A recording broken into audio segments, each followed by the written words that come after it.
Hello and welcome to Clearview Television News. We are reaching you live from Nigeria's capital city, Abuja. In the news, South African President Ramaphosa names gender-sensitive cabinet of 14 men and 14 women 96 hours after inauguration. Includes opposition. House of Representatives urges President Buhari to rescind executive order to remove, revoke and banish all firearms certificates and licenses throughout the country. EFCC denies arrest of immediate past Imo State Governor Rochas Okorocha, describes arrest rumor as fake news. I am Nten Ekpan with details of these and other stories. We'll begin from South Africa, where 4 days after being sworn in, President Cyril Ramaphosa of South Africa has named his cabinet. In what appears a direct response to demand for gender-based fairness in public appointments, the 66-year-old president named 14 men and 14 women to achieve gender parity. Ramaphosa, whose African National Congress ANC won the May 11 elections with only 57% of the votes and was sworn in as president on May 25, 2019, now becomes the third president on the continent to have a gender-balanced cabinet after Rwanda and Ethiopia.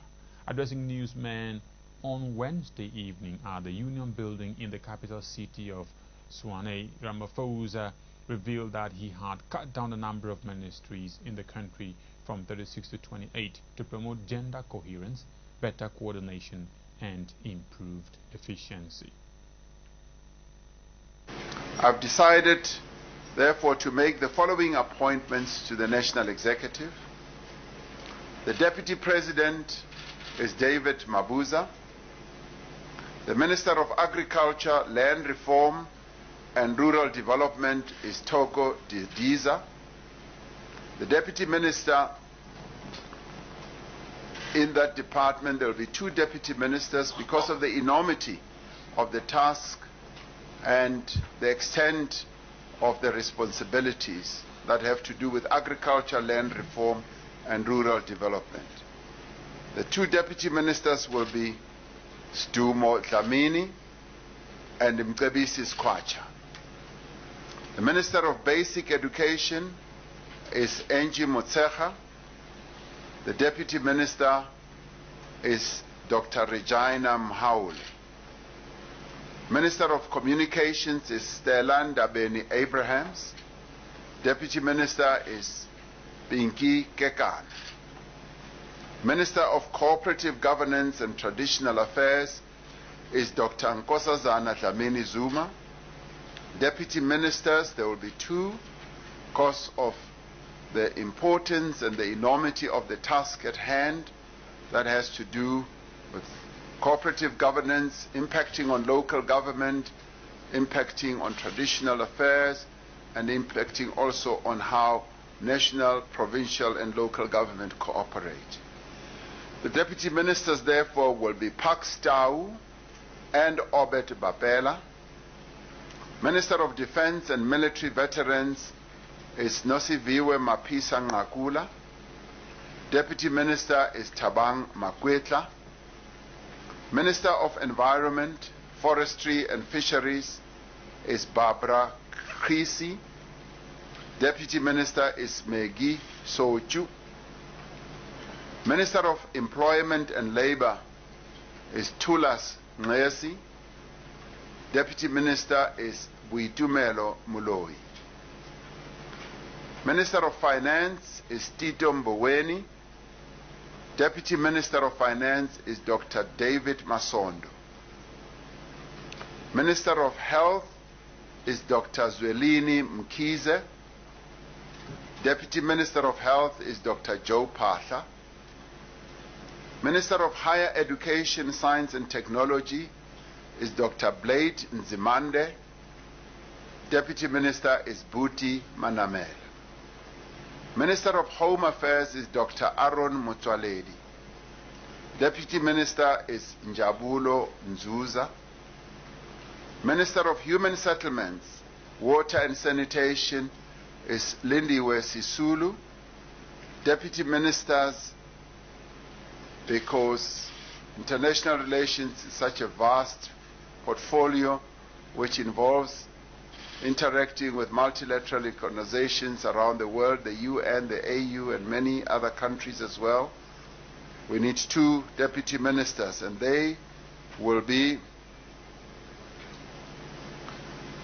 Alvin Buotes and Kenneth Mashikhu Dlamini. Minister of Justice and Correctional Services is Ronald Lamula. Deputy Minister will be John Jeffrey and Inkosi Patekile Holomisa. Minister of Mineral Resources and Energy will be Gwede Mantashe. Deputy Minister will be Bavelile Shongwa. Minister of Police is General Begi Kele. Deputy Minister is Kassel Matale. Minister in the Presidency is Jackson Mtembu. Deputy Minister in the Presidency is Tembi Siweya. Minister in the Presidency for Women, Youth and Persons with Disabilities is Maite Nkwana Mashabane. Deputy Minister is Professor Tlengiwe Mkize. Minister of Public Enterprises is Pravin Gordon. Deputy Minister is Pumulo Maswale. Minister of Public Service and Administration is Senzo Mkhunu. Deputy Minister is Cindy Chikunga. Minister of Public Works and Infrastructure is Patricia DeLille. Deputy Minister is Nokolo Kivit. Minister of Small Business Development is Kumbudzo Nchabeni. Deputy Minister is Rosemary Kapa. Minister of Social Development is Lindiwe Zulu. Deputy Minister of Social Development is Henrietta Bohopane Zulu. Minister of Sports, Arts and Culture is Nati Mtetwa. Deputy Minister of Sports, Arts and Culture is Notawe Mafu. Minister of State Security is Ayanda Dlodlo. Deputy Minister of State Security is Zizi Kodwa. Minister of Tourism is Nkensani Kubai Ngubani. Deputy Minister is Fish Mathalela. Minister of Trade and Industry is Ibrahim Patel. Deputy Ministers will be Figile Majola and Nomalungelo Gina. Minister of Transport is Fikile Mbalula. Deputy Minister of Transport is Dikeledi Magadzi. These men and women we have appointed to the executive are drawn from all corners of our country. They will all be sworn in tomorrow by the Chief Justice. For the first time in the history of our country, half of all the ministers are women.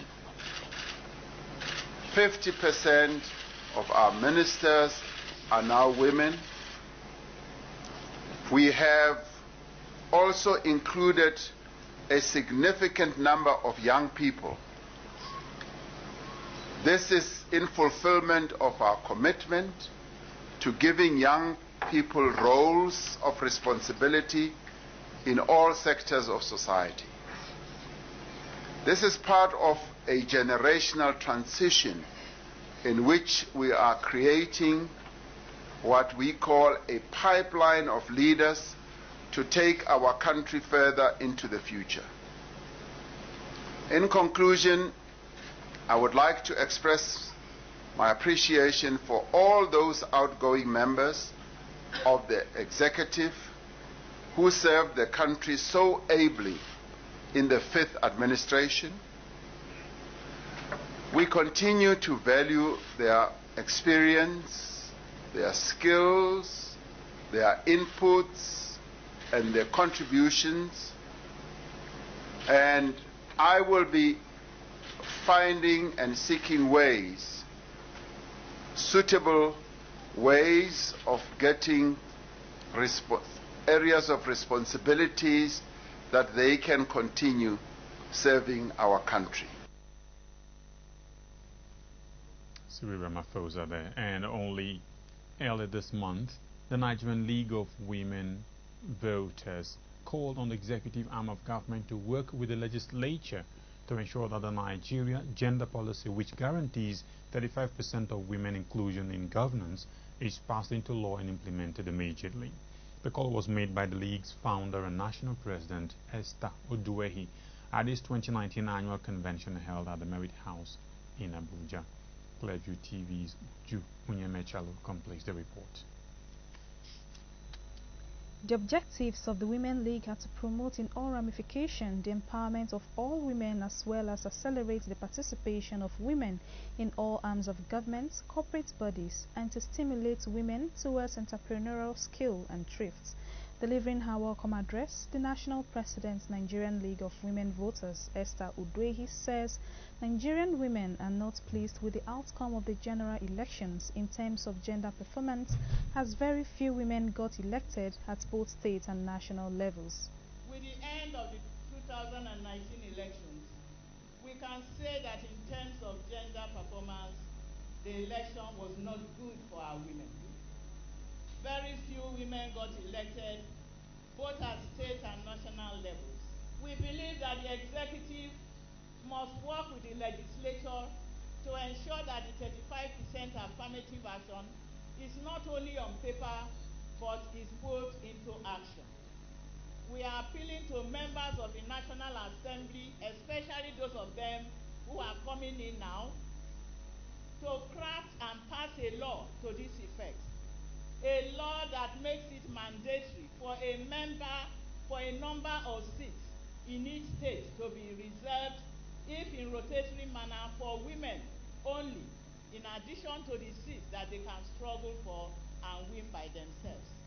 The former Deputy Governor of Plateau State, Pauline Talin, wants women to be given the opportunity to vote separately to ensure a more transparent electioneering process. This last election I will describe as the worst scenario as far as women are concerned. Despite all our efforts, despite all our struggles to come out and vote, you all agree with me that at every polling unit, women are always the majority. And that's why maybe next time we will demand that women polling boxes should be separate, if INEC will permit that. Yes, we are demanding for that, that next election, let our ballot boxes be separate, and then we will be able to confirm the figure. The ambassador of Denmark, Jesper Kamo, stressed on the need for Nigerian women to support each other and called on policymakers to implement favorable laws and policy for women. It's also a question of women supporting women. We know that today. But it's also a question of men supporting women. So I see a few men in here today, but we need to have more. Not that I wanted to crowd the narrative or the agenda, but the men, as it is right now, are the gatekeepers in Nigerian politics. So we need to mobilize the right men to get the women forward in this narrative. The Nigerian League of Women Voters is a non-partisan and civic organization formed to educate and mobilize women to enable them play a larger role in governance, public matters, and public affairs for the perfection of the nation's democracy. Uju Onyemechalu reporting for Clearview Television. Away from women matters now, the Economic and Financial Crimes Commission, the EFCC, has rejected claims that it arrested the former governor of Imo State, Rochas Okorocha, following his official handover to his successor, Emeka Ihedioha, on Wednesday.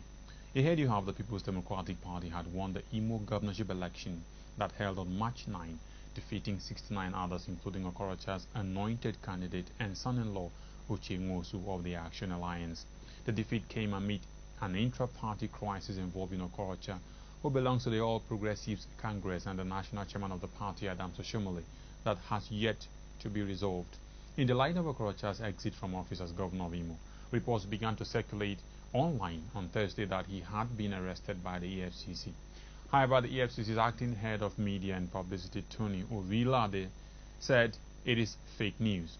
Asked if he was aware of the source of the fake news, Orilade said, "We don't investigate the source of disinformation.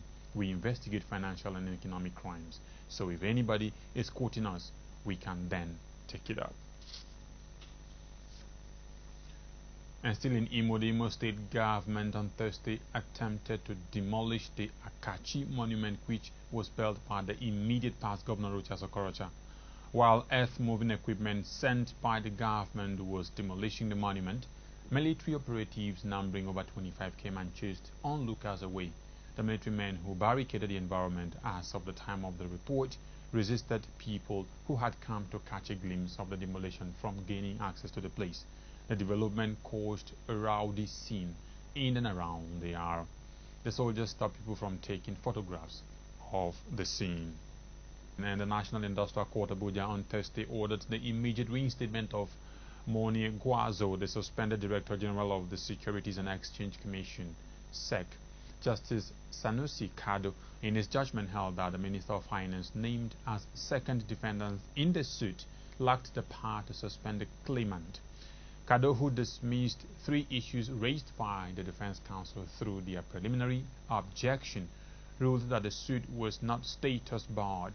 He held that since there was cause of action in the claimant's suit, he, the claimant, had the right to commence the suit by way of originating summon. Kado further held that the issue in dispute was not about the position of the claimant as the DG of the commission, but that the bone of contention was who had the power to suspend him. The judge held that the second defendant, the Minister of Finance, did not have the power to suspend the claimant since he was not an employee of the commission. He said that the minister, in the absence of the board, only had supervisory power, which does not include disciplinary power to suspend the DG. He therefore declared that the suspension of the claimant was null, void, and of no effect. And still staying in the judiciary, a federal high court in Lagos on Thursday granted bail in the sum of 2 million naira and 2 sureties to a musician, Aziz Fashola, also known as Naira Marley, facing cybercrime charges. The Economic and Financial Crimes Commission (EFCC) had on May 20 brought the musician before Justice Nicholas Oweibo on an 11-count charge bordering on conspiracy, possession of counterfeit credit cards, and fraud. Also mentioned in the charge is one Yard Israel, who is said to be at large. The musician, however, pleaded not guilty to the charge. The court had ordered his remand in prison and adjourned hearing on his bail application. On Thursday, his lawyer, Mr. Olalekon Ojo Essien, prayed the court to grant the musician bail on liberal terms. Ojo argued that as a celebrity, the defendant would not jump bail, citing relevant statutory authorities as well as decision of the Supreme Court. Ojo urged the court to grant bail to the musician in his discretion as allowed by the law. He noted that the law provided for a prison term of not more than 7 years for the offense, adding that the law provided that the defendant would be entitled to bail. However, EFCC counsel Rotimi Oyedepo opposed the bail application, claiming that the defendant was a flight risk. The judge ruled that the reasons adduced by the prosecution were not strong enough to warrant denial of bail to the defendant. He therefore ordered that one of the sureties must be a civil servant of grade level 10 and above, or an owner of a landed property within the court's jurisdiction. He adjourned the case until October 22 for trial. You're watching the news coming to you on Clearview TV. We'll take a short break. When we come back, there'll be more news. Please stay with us.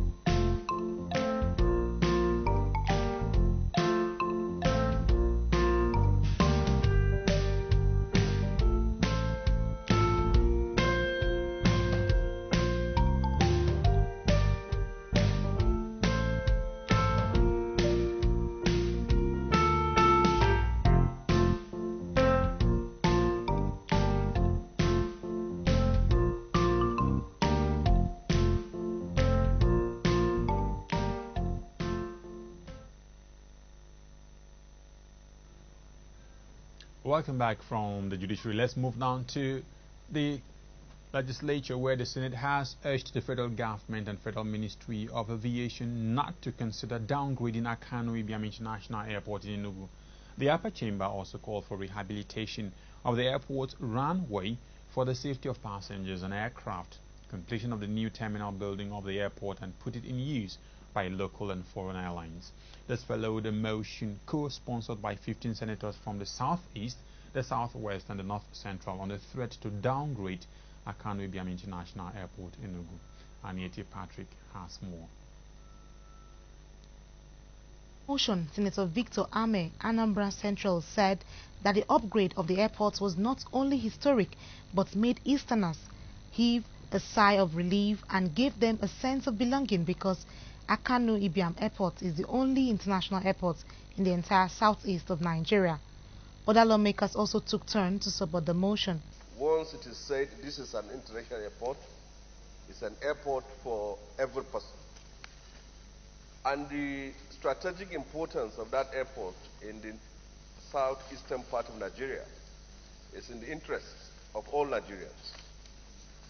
If there is any work to be done in an airport like this, it is important that issues like this be clearly addressed. Strategic airports located within the defunct regions in Nigeria should be given all the necessary consideration in terms of investment, funding, and equipment. What we are talking about is that as an international airport, there should be two runways. One, when one is bad or closed, the airlines use the other one. That's what we're talking about. That this Federal Ministry of Aviation should try as much as possible to ensure that the second runway at this Akanu Ibiam Airport is being constructed. Fully all that needs to be done to ensure that this airport is upgraded, even from where it is, not to talk about any form of downgrading whatsoever. No part of this country should be the backyard of the nation. Everywhere in this country we must put in the front to make sure that we have equal and balanced development. In his remark, Deputy Senate President Ike Ekweremadu also advocated for adequate and effective services for air travelers to the southeastern part of the country. And I believe that it is good that the Senate has drawn attention of the federal government to the need to look at the runway of Enugu Airport for safety reasons. It's not a situation where we have to wait, something happens, then we'll come here and do 1 minute silence. Now we have taken an action today to call attention of the relevant authorities to the need to redo the Enugu International Airport runway. As has been pointed out, I think the major problem there is the issue of the design, which does not make allowance for drains. So that needs to be addressed, and probably the whole runway be rehabilitated. However, the Red Chamber adopted an additional prayer asking the Minister of Aviation to return to Akanu Ibiam International Airport, a generating set moved to the Port Harcourt Airport during a project commissioning. Anieti Patrick, reporting for Clearview Television. Chairman Senate Committee on Petroleum Downstream Kabir Marafa disclosed on Thursday that Nigeria spent over 11 trillion as payment for outstanding subsidy claims in the last 6 years. Also on Thursday, the Senate approved the payment of 129 billion naira as outstanding subsidy claims to 67 petroleum marketers.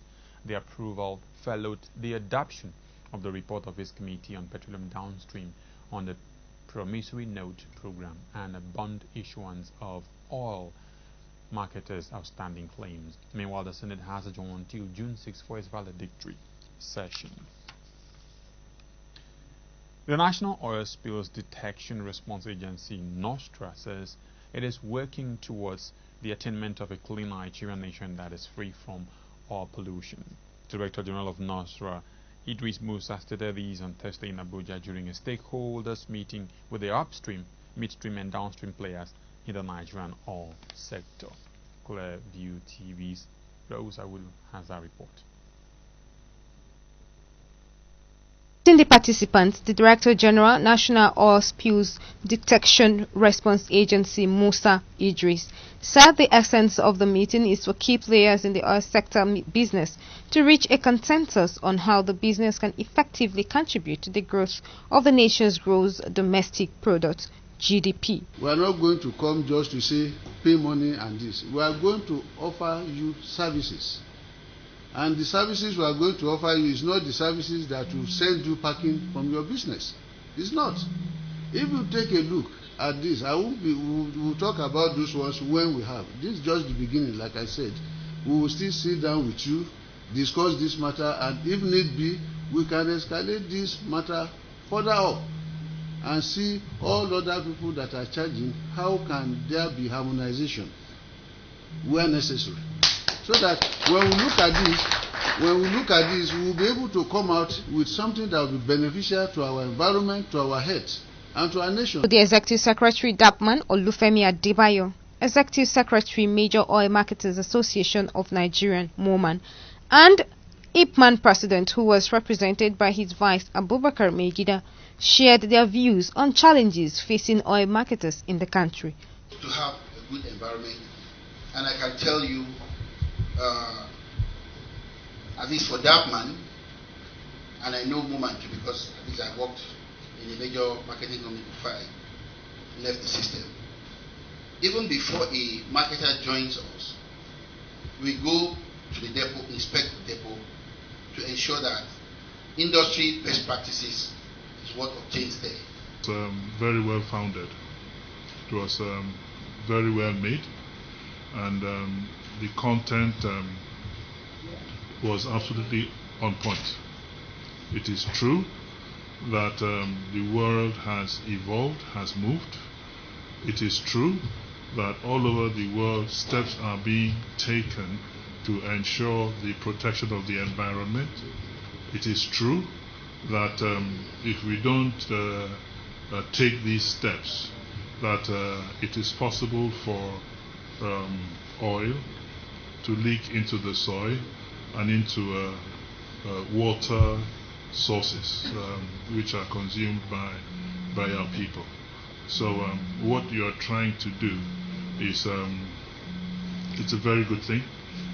It's been done in very many other countries of the world, and we think it has to be supported by everybody in the business. Earlier, the Director of Special Duties, Nosra Elisha Lado, gave a presentation highlighting the impacts of oil spills from midstream and downstream operations, and concluded that the agency is determined to build a more proactive response capacity to combat oil spills.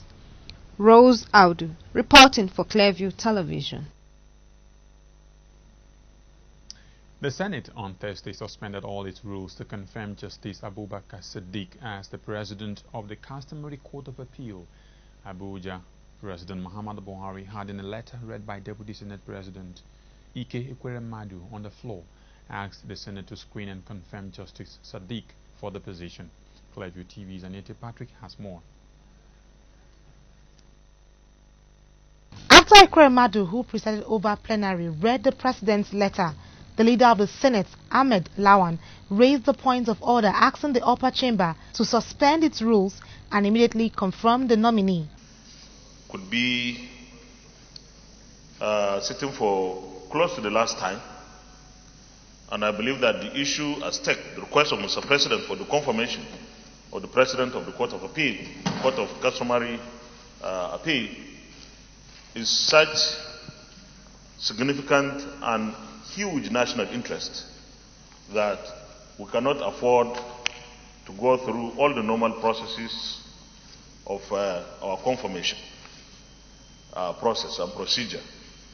I would therefore move that we suspend all the process that ordinarily we could have gone through with a view to meeting this national interest by confirming the nominee in a committee of the whole. I so move, Mr. President. The Senate in the committee of the whole considered the request of Mr. President CNC of the Armed Forces of the Federation for the confirmation of Honorable Justice Musa Abubakar Sadiq as the President, Customary Court of Appeal, FCT Abuja, approved his nomination. Is this a true reflection of what transpired in the Committee of the Whole? Thank you. The nomination of Justice Musa Abubakar Sadiq as the President, Customary Court of Appeal, FCT Abuja. Those in favor say aye. Those against say nay. The ayes have it. By this confirmation, Justice Sadiq will not go through the usual process of screening by the relevant committee. Annie T. Patrick, reporting for Clearview Television. The House of Representatives has requested President Muhammadu Buhari to rescind the executive order to remove, revoke and banish all firearms certificates and licenses throughout the country. The House also wants Mr. President to sign into law the bill on the establishment of a National Commission against the proliferation of small arms and light weapons. The bill is a domestic law and a treaty obligation which the House claims will help curb the inflow of illegal weapons used in the theater of war. The resolutions at Thursday's plenary were sequel to a motion of matter of urgent importance sponsored by Rep. Nenna Elenduhu KJ from Abia State. Again, Anita Patrick reports.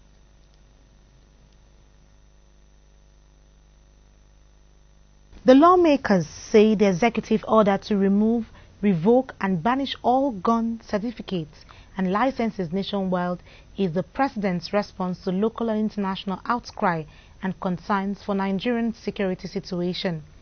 They expressed concern that the order targets legal gun owners and their guns while there seems to be no institutional plan to mop up small and light weapons that are at the center of the crimes. The lawmakers maintain that high number of illegal guns in the country is responsible, among other factors, for increase in crime. Mover of the matter of urgent public importance, Rep. Nena Eledunu Njeke speaks. Urge Mr. President to, in the interest of the Nigerian people who are left vulnerable to the activities of mindless criminals, terrorists, bandits and kidnappers, to please reverse this wildly speculated decision as it strips the people of the rights to life and self-defense, to urge Mr. President to sign into law the bill on the establishment of the National Commission against the proliferation of small arms and light weapons, which is not only a domestic law but a treaty obligation, so as to help us to curb the inflow of illegal weapons that have been used as the theater of wars and therefore have increased the mindless insecurity in our country. Other lawmakers want government to go after unlicensed guns, noting that the order is ill-timed. They maintain that the directive coming now that the country is facing serious security challenges from all fronts will encourage unscrupulous elements to capitalize on it to meant mayhem on the citizenry. The legislators stressed that a great danger about that the executive order is that it will expose Nigerians to more attacks. Suggesting that the president was wrongly advised, the lawmakers insisted that a recertification of all licenses would have been more ideal. These crimes were committed by AK-47, AK-49, quite a number of guns. Mr. Speaker, the danger of this executive order is that it will make all of us porous, very porous, in the sense that even the smaller thieves are afraid to go to some houses, believing the fact that quite a number of people have these licensed guns. Security in the land is so damning that we need to be very, very proactive.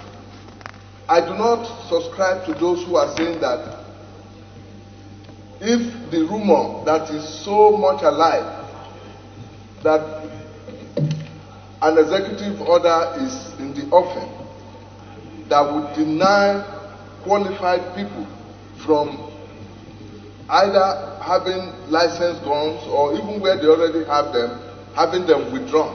It is safer to conclude that that executive order was really issued and signed by Mr. President. And our colleague Dr. Ukeje brought this because of the utmost importance of this very issue. Because most law-abiding citizens who have been duly licensed to own guns would be minded to return their guns to the police or to the legitimate authorities. The House, however, urged President Buhari to, in the interest of Nigerians who are left vulnerable to the activities of criminals, terrorism, bandits and kidnappers, to reverse the decision as it strips people's rights to life and self-defense. Annie T. Patrick, reporting for Clearview Television. President Muhammadu Buhari on Thursday departed Abuja to attend the summit of the Organization of Islamic Cooperation (IOC) in Makkah, Saudi Arabia. The 14th session of the Summit Conference of the IOC, scheduled to hold on Friday, May 31, will be hosted by King Salman bin Abdulaziz Al Saud and attended by heads of state and governments of member states. According to the IOC, the summit, to be convened under the theme Makkah al-Makarama, hand in hand towards the future, seeks to develop a unified stance on events in the Islamic world. President Buhari is expected to address the forum and underscore the need for member countries to unite and work together to combat common challenges such as terrorism and violent extremism. The President will also push forward themes that have been at the forefront of his domestic and international priorities, including reviving the Lake Chad Basin, investing in Nigeria to create jobs, and financing for development. On the margins of the summit, the Nigerian leader will hold bilateral meetings with world leaders to promote increased cooperation and collaboration on issues of mutual concern. President Buhari, who is expected to return to the country on June 2nd, will be accompanied by Governors Mohammed Badaro Abubakar of Jigawa State, Boyega Oyetola of Osun State, and Abubakar Sani of Niger State. Also on the delegation are the Permanent Secretary, Ministry of Foreign Affairs, Ambassador Mustafa Suleiman, Director General of National Intelligence Agency, Ambassador Ahmed Rufai Abubakar, Director General National Information Technology Development Agency, NITDA, Dr. Isa Ali Pantami, and the Chairman, National Hajj Commission of Nigeria, Abubakar Abdullahi Mukhtar. President Muhammadu Buhari becomes the third Nigerian leader to attend the OIC conference in person after the late Alhaji Umaru Yaradua and Dr. Goodluck Jonathan. The federal government has commended the decision of the Supreme Court of Singapore to free a Nigerian, Adili Ejike, who was earlier sentenced to death for drug trafficking in the country. In a statement on Thursday in Abuja, the Minister of Foreign Affairs rejoiced with the family of Ejike for the favorable judgment. The statement signed by the ministry's acting spokesman, Akpan Friday, however, warns Nigerians traveling abroad not to accept to travel with any bag or container that they have not personally packed by themselves for the journey. He quoted the High Commission of Nigeria in Singapore, Akinremi Bolaji, as saying that Ejike's acquittal made history as the first time such a decision was made in a case involving any Nigerian. Ejike was discharged and acquitted based on the fact that the prosecution had failed to establish that he knew the drug bundles in his suitcase were in his possession. This was because he pleaded not guilty of willful blindness or deliberately shutting his eyes to the truth of his possession of the drugs. During the trial, the prosecutor focused on his knowledge of the substance, while the defense claimed he had no knowledge of the substance. Ejike claimed that his childhood friend in Nigeria gave him the bag that contained the drugs to be delivered to an unspecified person in Singapore. Ejike was arrested in 2011 and sentenced to death for importing nearly 2 kilograms of methamphetamine into Singapore. He was granted an acquittal by the Singaporean Apex Court on May 27, 2019 and released with no outstanding charges. The ministry recalled that the Nigerian student Zainab Aliyu and another man, Ibrahim Abubakar, were in April released by the Saudi authorities after they were exonerated of drug trafficking. Aliyu, a student of Maitama Sule University, Kano, who traveled for Lesser Hajj in December 2018, was detained by the Saudi Arabia authorities for allegedly being in possession of banned substance. The Director General of Energy Commission of Nigeria, Justice Jidere Bala, has called on relevant stakeholders to contribute to the Economic Recovery and Growth Plan (ERGP) in the energy sector for the next level of President Muhammadu Buhari to succeed.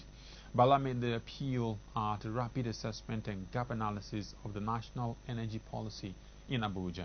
Correspondent Ifeoluwa Ishola was there and brings us the details.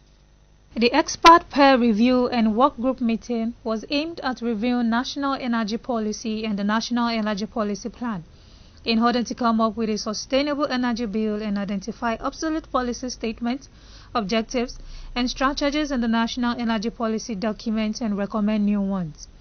The Director General Energy Commission of Nigeria, Jidere Bala, says the national energy policy serves as an umbrella policy that gives government overall energy direction and outlines the objectives of the national energy policy. The objectives of the national energy policy are: 1. To ensure the development of the nation's energy resources with diversified energy resources option for the achievement of national energy security and an efficient energy delivery system with an optimal energy resource mix.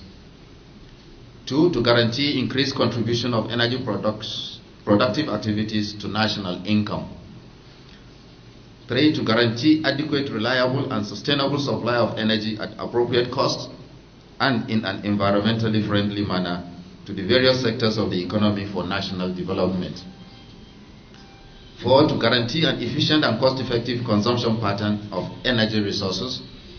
5. To accelerate the process of acquisition and diffusion of technology and managerial expertise in the energy sector and indigenous participation in energy sector industries for stability and self-reliance. The keynote speaker, Chinedu Oyegbula, recommended that unused natural resources of the country be fully taxed to attract foreign investors. Policies have to be adequate to leverage and incentivize the right people to come and invest and do what is necessary. Second is we have to strengthen the power sector's institutional framework and increase transparency, which is the managers and the implementers of the power sector reform have to be strengthened. At the moment, we note that their capacity is still not enough, and that there needs to be increased efforts to reform that process. Third, we have to implement clear policies that promote and encourage investor confidence in the sector, and we have to establish a contract-based electricity market. Within the renewable energy sector, we recommend that the policy should see or encourage the establishment of a national monitoring database for renewable imports and installations. In an interview, the Director General Energy Commission of Nigeria outlined his expectation from the government after the review of the national energy policy. So our expectation is that we'll have something new reviewed in a manner that it supports and also brings it up to speed with the policies of Mr. President. The national energy policy was approved by the government in April 2003 to recommend ways of addressing the nation's energy challenges. Ifeoluwa Ishola, reporting for Clearview Television.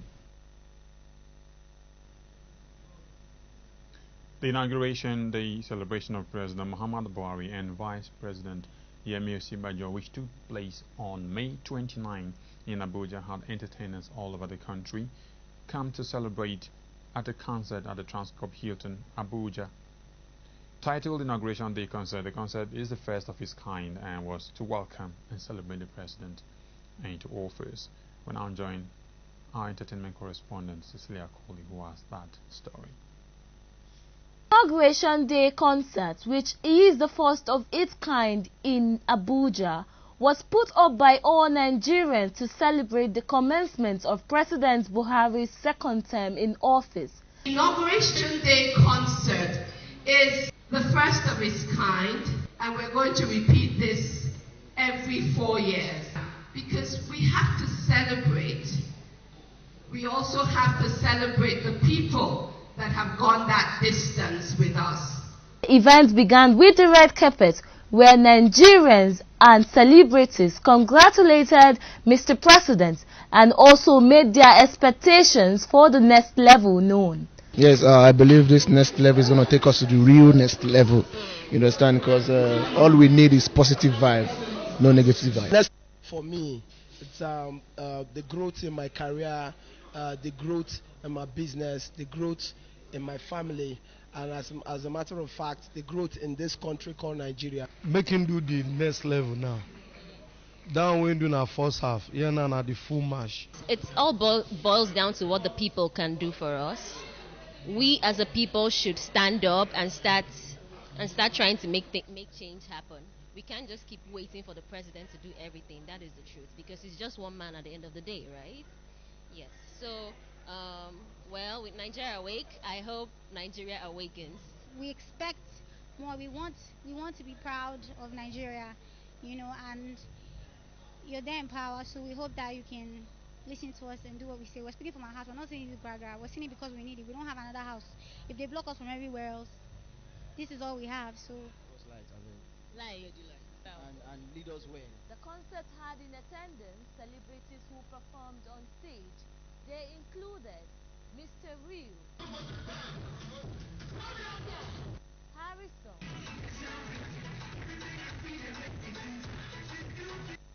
Simi, Skippy,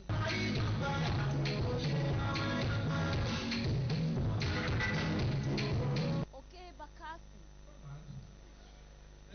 It's not bad. No, it's good actually.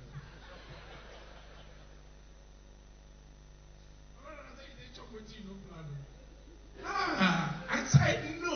I know you will like it. Ambassador Wahala. Police is my friend. How? Where? Police okay Bakasi. Abita boy. Those are my friends. Gandoki. It's possible to get the weekend or come look you say, wow, you're so sexy. You're seeing the man they run any other hotel. Stainless pressures and a lot more. Nigerians, however, are hoping their expectations are met in this new administration.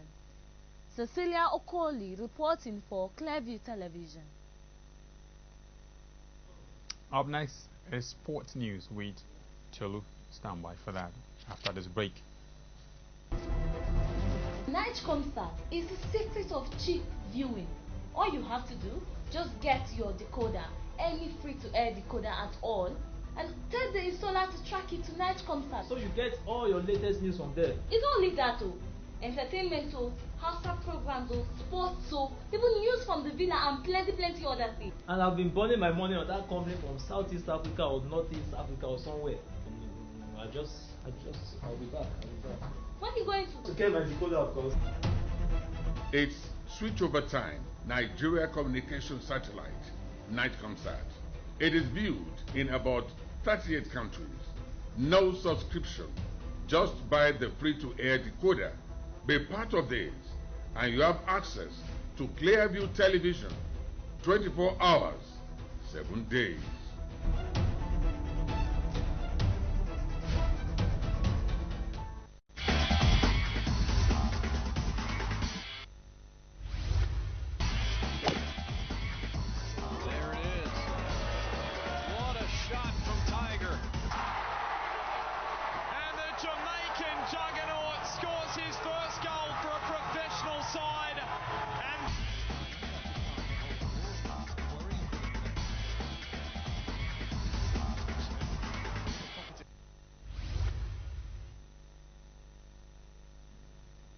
Hello and welcome to the sporting segment of Clearview Television. I'm Oguntimehin Tolulakpo Oguntimehin. Minister of Sports Solomon Dalong has highlighted some of his achievements while in office. Dalong, who spoke at the occasion of his Centford ceremony in Abuja, said within a time frame in office, he has been able to resurrect the National Sports Festival, democratize the Federation, and renovated the Olympic swimming pool in Lagos. The high point of my stewardship will be majorly the revival of some of the sporting traditions that were abandoned for a very long time, and even some of the infrastructure. The Olympic Stadium, the Olympic swimming pool in Lagos will remain very dear to me, because when I assumed office, it has been abandoned for over 20 years. Today, it has been put to use. The National Youth Games, when I came on board, it has been abandoned for about 3 years. Today, the National Youth Game is a phenomenon, a sporting phenomenon that has contributed positively to the building of talents and redefining our image. I would not also forget the National Sports Festival, which at a point in time, it does appear to the Permanent Secretary that we will not be able to realize our ambition of hosting it. But by sheer determination and conviction, I told him, let's push on. I told him that I will want posterity to remember me that this is where I died fighting, than it to be recorded that this is where I abandoned the struggle. And of course, we got the funding 9 days to the opening ceremony. And the wisdom behind our success was that I identified critical funding and source for alternative funding, including borrowing, because I know we will end up with the last-minute funding. For all the 3 years I've been in office, there has been no time where funding had come timely. In fact, for the Olympics, the funds came when I have left for Rio. And I think it is good to mention this. I will not forget teams, the basketball team like the Tigers, our women who had been consistently championed for about 9 consecutive times. I will not forget Aruna Kadri Isri. I will not forget the para-power lifters who today are world record holders. Wrestling will remain so dear to me in my mind, and I can go on. Meanwhile, the president of the Nigeria Athletics Federation, Shehu Guso, has denied any involvement in the $150,000 grant received by the federation. Shehu Guso, while speaking with journalists at Abuja, said his board never had anything to do with the grant, reiterating that only ministry staff can access the federation account. The minister concurred and said yes, they were going to arrange sending the money back. So we got back to Nigeria, and then they now wrote a letter. I have copies here. They wrote a letter reminding of the meeting. And of course, I did my covering letter, and presented it to the minister's office as a reminder that please, can they refund that money? Again, for a year, nothing was done about that. And then they came for the Asaba 2018. Luckily for me, the permanent secretary, the then minister were there. I arranged another meeting where the honorable minister then directed the permanent secretary to take account number of the IAAF that they were going to pay the money. And that at that point, they now said they will pay the money in bits, actually different tranches, that they are having cash constraints. And it was agreed. So again, the IAAF officials went back and wrote another letter. In essence, they were writing and writing and writing. The last letter was in Yokohama, where we went for Yokohama World Relays. And they asked that they were monitoring the Nigerian situation, and they are sure that there will soon be a change of government. However, can we please settle this? And I came back and wrote another letter, attached that letter, and sent to the honorable minister. So in no position have I ever been in contact with this money, no approve, no decide on the spending. This money was sent almost clear 3 months before we came, and by the time I came, there was no money. I have never approved any spendings. And that's it from the sporting segment of Clearview Television. I'm Ogutimei to Lulapo Ogutimei. Night Concert is the secret of cheap viewing. All you have to do, just get your decoder, any free-to-air decoder at all, and tell the installer to track it to Night Concert. So you get all your latest news from there. It's only that too. Entertainment, Hausa programs, sports, even news from the villa and plenty other things. And I've been burning my money on that company from Southeast Africa or Northeast Africa or somewhere. I'll be back. When are you going to? To get my decoder, of course. It's switchover time. Nigeria Communication Satellite, Night Concert. It is viewed in about 38 countries. No subscription. Just buy the free-to-air decoder. Be part of this, and you have access to Clearview television 24 hours, 7 days.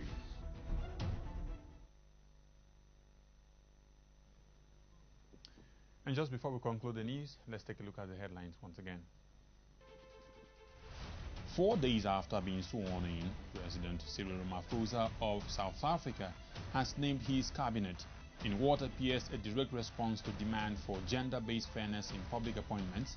The 66-year-old president named 14 men and women to achieve gender parity.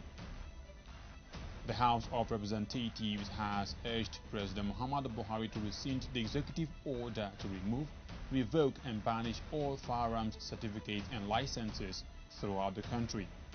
And we also told you that the Economic and Financial Crimes Commission has rejected claims that it arrested the former governor of Imo State, Rochas Okorocha, following his official handover to his successor, Emeka Ihedioha, on Wednesday.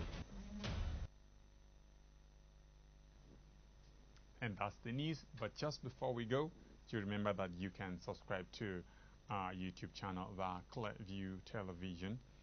Like us on Facebook at Clearview Television Online. Follow us on Twitter at Clearview Online, as well as Instagram at Clearview TV _NG. You can also watch Clearview TV on Natchcomsat with any free-to-air decoder. For details, contact your local installer. I am Nten Ekpang. Many thanks for watching.